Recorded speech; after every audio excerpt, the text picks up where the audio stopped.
Nah, ini penting. Koridor ini penting dilakukan di saat misalnya sekarang lagi lagi panas-panasnya dalam konteks pilpres kan, yang kubu satu merasa paling ini, yang kubu dua juga merasa paling ini, yang kubu tiga juga merasa paling ini gitu. Karena ini penting agar para pendukungnya sebenarnya lebih baik guyub aja dong gitu kan, jangan ya nggak bisa.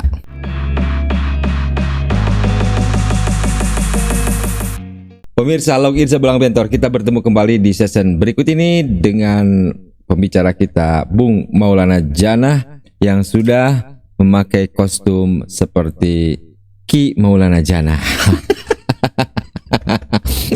Bagaimana ini? Sehat? Alhamdulillah Kang Nijar. Selalu diberkati oleh Yang Maha Kuasa.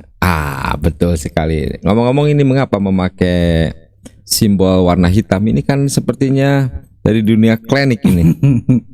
Ini spiritualis ya. Spiritualis. Gelap itu melambangkan sesuatu yang di belakangnya ada sinar. Mantap ini ya. Oke, jadi pemirsa Login Seberang Bentor, bingar-bingar pemilihan di tahun 2024 ini, pemilu ya.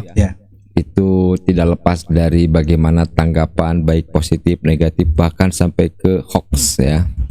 Yang emang ini adalah satu bisa dipandang sebagai keikutsertaan masyarakat untuk beradu wacana.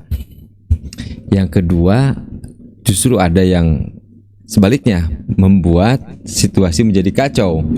Nah, eksesnya adalah baik masyarakat maupun yang tergabung secara resmi sebagai tim sukses dari berbagai calon, termasuk yang paling hangat itu adalah kubu-kubuan dalam tim pemenangan capres dan cawapres. Dan akhirnya ramai di media sosial, kita dihampiri oleh konten-konten yang satu, gimmick ya, dua, sindir menyindir, dan yang paling keras adalah hujat menghujat. Jadi kalau kita meminjam dunia gaya bahasa ya, ada yang disebut dengan majas sindiran. Sindiran itu ada 3. Sindiran halus disebut ironi. Sindiran yang memakai sikap tidak setuju dengan lawan maka disebut sinisme. Dan sindiran yang memakai kata-kata kasar disebut dengan sarkasme. Nah, yang ketiganya ini memang ada ya. Gimana ini fenomena konten yang mengendorse masing-masing capres dan cawapres? Ya ada, memang kita temukan ya di medsos atau di media-media sosial yang kita saksikan hari ini ya, baik itu yang diproduksi oleh secara langsung oleh tim ses tertentu atau juga mereka yang bekerja di balik layar ya, menciptakan suasana seperti itu gitu kan. Misalnya karena memang dia sudah menjadi bagian tidak terpisahkan dari tim ses, maka sindiran-sindiran atau mungkin meme-meme yang diproduksi di media sosial itu tidak berdiri sendiri, Kang Nijar. Artinya ada pelakunya, ada subjeknya yang memproduksi gitu. Dan saya melihat memang dalam konteks pilpres ini, kalau situasinya dibiarkan terus begitu gitu kan, artinya pilpres yang kita harapkan, demokrasi yang kita harapkan lebih berkualitas malah tercoreng dengan sikap-sikap yang saya pikir tidak bagus gitu kan untuk pendidikan politik kepada masyarakat.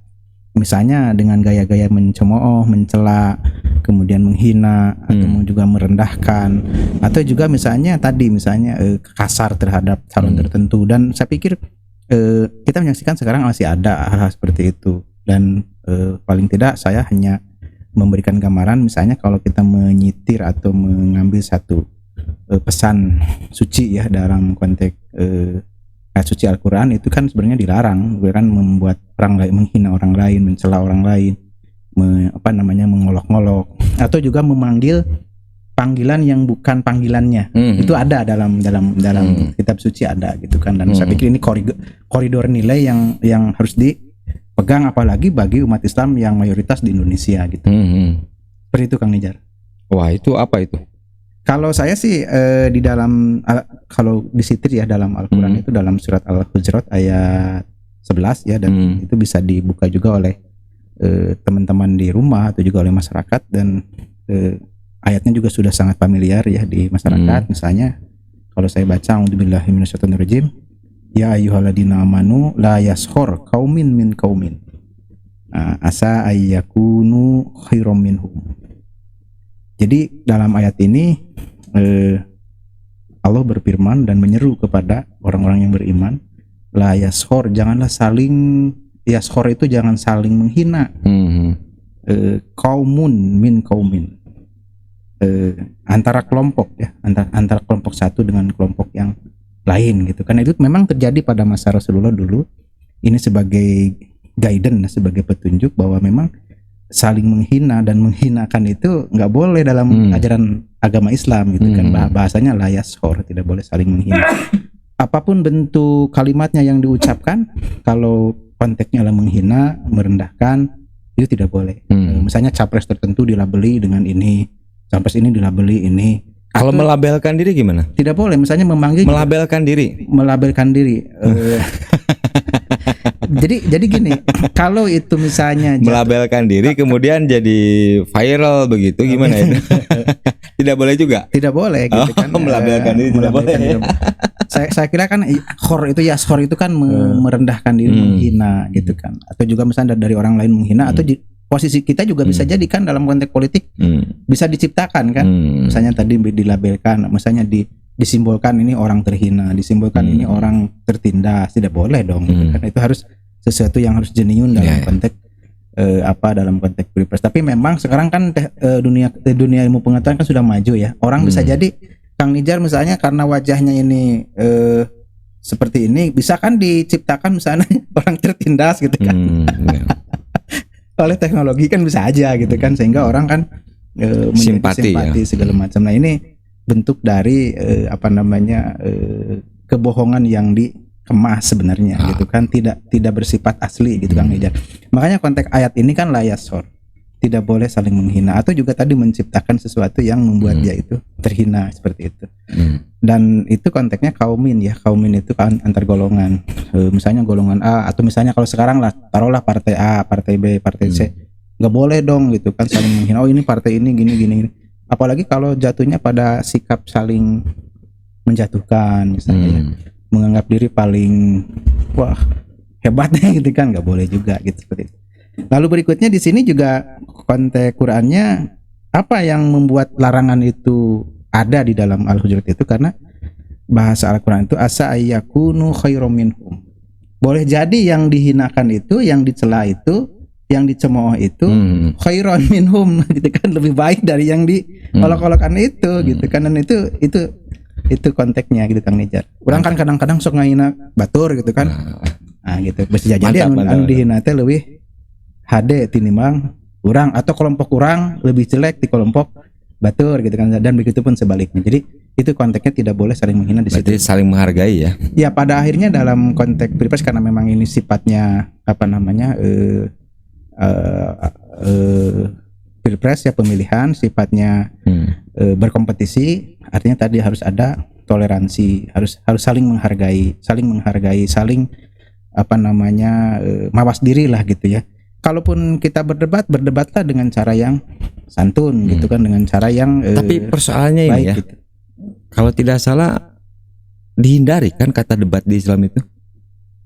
Ada juga dalam boleh debat itu, tapi dengan batasan kalau debat itu harus menggunakan kaulan ma'rufan, kaulan sohihan, kaulan layinan. Wah ini keluar gitu ini kan. Ya bahasa. Misalnya dengan perkataan yang layin itu lembut, dengan perkataan yang tegas, tapi bukan kasar, bukan tegas, atau dengan kaulan kariman.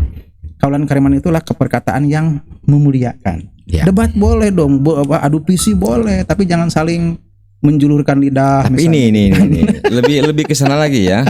Tadi kan tentang hujat menghujat, kemudian dari situ juga kan ada landasan untuk berdebat. Ya. Nah ini lebih kesananya lagi itu, kalau tipologi pemimpin Islam itu mencalonkan atau dicalonkan ini harusnya. Ya kalau di dalam Islam ya sebenarnya kan ini kan sifatnya ijtihadiyah ya, artinya kan bersifat ijtihad. Dari generasi awal yang sampai sekarang juga berbeda-beda. Kalau dari Nabi Muhammad ke para sahabat ya yang 4 itu sifatnya wasiat. Misalnya Nabi Muhammad wafat kemudian mewasiatkan bahwa yang harus jadi adalah pemimpin ini. Tapi setelah itu kan rubah lagi menjadi mamluka itu menjadi kerajaan, yaitu dari masuk ke dinasti Umayyah kan, dan itu sifatnya diwariskan sampai hampir 1000 tahun itu Kang Nija, dari dinasti Umayyah kemudian dinasti Abbasiyah, itu sifatnya dinasti. Dinasti kan kerajaan kan nggak dipilih. Jadi sebenarnya Islam itu kalau saya melihat tidak menjadi persoalan apakah itu sistemnya demokrasi, apakah sistem kerajaan, yang penting nilai-nilai keislamannya bisa berjalan gitu. Oh ya, baik. Maksud saya begini, kalau misalkan mencalonkan diri, Ya, kan bagaimana mencalonkan diri itu bisa tujuannya adalah menang. Karena dengan penuh kesadaran saya mencalonkan diri, ya, ya kan begitu. Nah, ketika ingin merealisasikan atau menuju ke saya menang, kan ada usaha, ya, termasuk dibantu oleh tim pemenangan, tim sukses, kemudian simpatisan dan sebagainya. Nah, di situ kan muncul ekses yang namanya saling mengejek, menghujat, kan begitu. ya. Ini kan sebenarnya tradisi kesini kan. Makanya tadi kalau saya bilang kalau generasi awal itu kan diwasiatkan kemudian waris ya gitu kan, diwariskan. Nah sekarang karena ada sistem demokrasi yang muncul karena perkembangan pemikiran manusia kan berkembang gitu ya, masuk dalam konteks demokrasi di Indonesia. Kalau di negara-negara yang lain kan berbeda lagi, misalnya di Timur Tengah juga tidak ada demokrasi gitu kan, lebih ke dinasti. Nah kalau di kita sebenarnya dengan istihad demokrasi bisa mengambil argumentasi orang misalnya untuk menjadi presiden, saya siap misalnya jadi presiden atau jadi bupati atau jadi wali Berarti kota. menawarkan diri gitu ya. Menawarkan diri boleh gitu kan. Boleh, Dan itu ada satu ayat yang menerangkan tentang kasus Nabi Yusuf, Kang Nijar, yang menawarkan diri pada saat itu bahwa saya ini orang yang amanah, bisa mengelola negara di Mesir pada saat itu. Konteksnya di situ bisa karena berikanlah saya ini kepercayaan karena saya ini ahli, bisa mengelola negara, bisa mengurus keuangan. Itu kasusnya Nabi Yusuf gitu. Artinya menawarkan diri kepada publik atau kepada sistem yang ada boleh gitu kan, sepanjang kebaikannya itu diperuntukkan untuk kemaslahatan umat manusia gitu.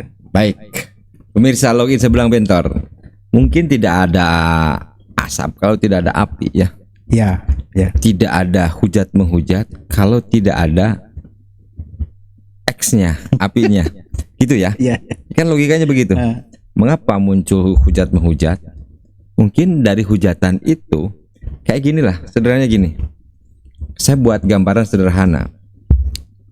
Ada seorang anak perempuan nonton film tentuan itu jam 10 ke atas kan, pulang pagi-pagi itu jam 1. Iya. Ibunya nggak suka kan, dia buka pintu, lalu dia mengatakan, aduh nak, pagi sekali kau pulang, baru jam 1.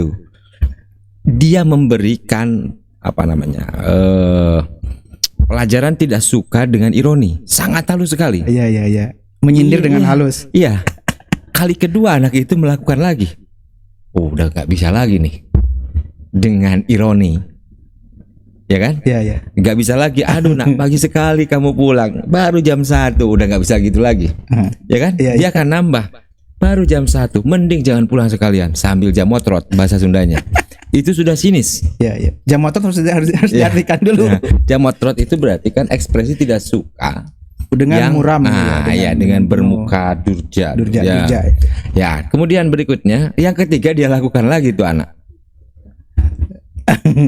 Ya kan? Wah, ini pakai sikap dengan menunjukkan sikap tidak suka juga masih aja nih anak. Nonton film malam-malam, pulang pagi. Aduh nak, pagi sekali kau pulang, baru jam 1. Mending jangan pulang sekalian. Dasar kelelawar. Nah, kalau udah muncul kata dasar kelelawar ini kan sarkasme, hujatan. Nah, maksud saya, mengapa di dalam ingar-bingar kepemiluan ini kok saling hujat ini ada, berarti kan ada hal-hal yang melatari, maksud saya begitu. Ya sebenarnya kan gini, kita kan kalau memahami manusia kan satu sisi manusia itu kan bukan malaikat, satu sisi itu ya. Sebentar, yang kedua satu lagi sebetulnya lupa. Gitu. Mungkin kan? Kan kalau misalkan ada sesuatu gak bisa dengan perbuatan, cukup dengan lisan. Yang lisan ya. Gak bisa dengan lisan, diam. Itu kan misal gitu ya. Ya memang kompleks ya melihat apa ya saling hujat ini. Ada juga yang motifnya menghujat karena apa, dibayar. Kan banyak. Justru dia yang nambah memperkeruh hal-hal seperti itu. Yang karena dibayar itu. Ya, saya tadi, silakan. Saya tadi ingin melanjutkan terkait dengan posisi manusia ya secara utuh. Gitu kan saya melihat gini, manusia itu dalam konteks agama Islam gitu kan, satu bukan malaikat. Yang kedua juga manusia itu bukan setan yang selalu salah. Malaikat itu yang selalu benar. Nah itu posisi itu yang dimiliki oleh manusia itu. Satu bukan malaikat, yang kedua juga bukan syaitan yang selalu salah. Artinya di tengah-tengah ada posisi tengah gitu kan di situ. Oleh karena itu maka sisi-sisi itu yang harus dibentengi. Misalnya tadi misalnya dalam konteks pilpres, dalam konteks apapun pergaulan manusia gitu kan. Orang tersinggung, orang menyampaikan visi kemudian tersinggung, merasa direndahkan dan lain sebagainya, itu pasti muncul karena sifat kemanusiaannya gitu kan. Oleh karena itu makanya ada petunjuk, ada ayat Quran atau hadis atau juga guidance petunjuk dari Nabi gitu kan, yang kita supaya tidak tadi misalnya kalau kita cenderung ke kiri atau ke kiri misalnya yang sifatnya tadi syaitan itu salah terus, itu kan nanti terus agak ke tengah gitu kan, agar orang tidak selalu tergelincir pada kesalahan gitu kan. Terlalu kanan juga misalnya itu juga nggak boleh dong gitu kan, bisa jadi menganggap dirinya Tuhan nanti gitu kan. Kalau di Indonesia terlalu kanan tabrakan karena berhenti itu di kiri kan, kiri kan begitu ya. Jadi nah inilah konsep pertengahan itulah yang dimiliki oleh kajian agama Islam. Karena itu tadi misalnya terkait dengan tadi apa yang disampaikan oleh Kang Nizar tentang sisi saling menghujat kemudian menasehati dan segala macam, dalam konteks ajaran Islam dan ayat Quran tadi juga ada sebenarnya Kang Nizar gitu. Misalnya tadi pertama tidak boleh saling membenci, tidak boleh saling membelakangi. Dan itu ada juga ayat-ayat yang berkaitan dengan itu. Lalu kemudian juga disempurnakan oleh hadis, misalnya wala tabagodu, jangan saling membenci, wala tahasadu, jangan saling hasad, gitu kan? Menghasut, iri dengki itu tidak boleh. Gibah gitu. Gibah juga kan gitu kan. ngomongin orang gitu kan, bukan ngomongin ide. Jangan-jangan kita lagi gibah juga. Enggak, kita enggak ngomongin enggak gibah kan, kita lebih kepada ide. Nah ini penting. Koridor ini penting dilakukan di saat misalnya sekarang lagi panas-panasnya dalam konteks pilpres kan, yang kubu satu merasa paling ini, yang kubu dua juga merasa paling ini, yang kubu tiga juga merasa paling ini gitu. Karena ini penting agar para pendukungnya sebenarnya lebih baik guyub aja dong gitu kan. Jangan nggak bisa. Karena ketiga paslon itu mengejar kuasa. Kekuasaan. Ya, nggak bisa. Hukum alam itu. Ya kan? Ya ada kompetisi lah gitu. Ya, kompetisi. Ya nggak bisa. Ya yang penting gini Kang Nizar, kalaupun tidak bisa gitu kan, tapi norma-norma yang tadi, etika yang tadi dipakai lah gitu. Tetapi saya melihat begini, perbedaan saya dengan Kang Nizar misalnya kan boleh jadi banyak perbedaannya gitu kan. Tapi kesamaannya ada Kang Nizar, sama-sama hidungnya lubangnya 2, sama-sama matanya 2 gitu. Kalau cari perbedaannya kan Kang Nizar beda dengan saya dari sisi rambut. Maksud saya nggak bisa begini ya, maksud saya itu ya. Memang kan kalau orientasi pemilihan umum itu kan mencari pemimpin yang terbaik, tetapi kan di balik itu adalah kekuasaan. Ya. Jadi bagaimana caranya akses terhadap kekuasaan itu dimiliki kan itu. Intinya di sana, makanya menghujat itu ya salah satu akses saja sebetulnya. Tapi kalau saya melihat warga 062 ini semakin dewasa. Ya, buktinya apa? 2019 terfragmentasi, 2024 ini alhamdulillah kan adem di masyarakat itu sebetulnya. Semakin semakin landai. Iya. Tapi saya juga kalau misalnya pasangannya 2 sih nggak tahu gitu kan, tapi karena pasangannya 3 bisa jadi landai. Iya, gitu kan. Betul. Kalau 2 boleh juga ya. Makanya program tentang 0% ET itu penting. Oh. Supaya tadi benturan-benturan tadi saling hujat, saling cela, saling menghina itu tidak terjadi, paling tidak meminimalisir Kang Ijar. Bukan berarti tidak ada, tapi meminimalisir gitu kan. Tapi kan sebetulnya sudah ideal undang-undang kepemiluan itu, termasuk bagaimana mengatur kampanye dan sebagainya, tidak boleh ada unsur sara dan sebagainya. Ya kan begitu ya? Iya. Ya tinggal bagaimana semua perangkat atau organisasi kepemiluan itu berperan sebagaimana mestinya. Kalau memang ada hujat menghujat, itu kan bisa saja Bawaslu-nya yang turun tangan kan? Ya kan? Ya. Nah persoalannya Bawaslu itu terbatas gitu kan. Tapi kan kalau sudah masuk di konteks pemilih kan ada banyak sekali gitu kan. Susah gitu. Artinya kan itu tetap remnya itu balik kepada moral perilaku pemilihnya, semua orang, pesertanya, kemudian penyelenggaranya termasuk juga pemilihnya. Gitu kan. Baik, pemirsa Login Sebelang Bentor, ini memang mantap ya. Kuasa itu sesuatu yang bagaimana, lezat mungkin ya. Iya, sangat lezat. Makanya setiap kubu akan berusaha semaksimal mungkin untuk meraih kekuasaan. Nikmatnya atau lezatnya kekuasaan. Wah, mantap ya. Mudah-mudahan di kepemiluan yang tahun 2024 ini berjalan dengan lancar, sesuai dengan tracknya, dan apa itu kalau dalam bahasa Orde Baru itu curdil dan apa luber apa langsung, umum, bebas, rahasia, jujur dan adil. Mudah-mudahan tidak hanya sebatas slogan. Ya betul. Kita bertemu di Login Sebelang Bentor berikutnya.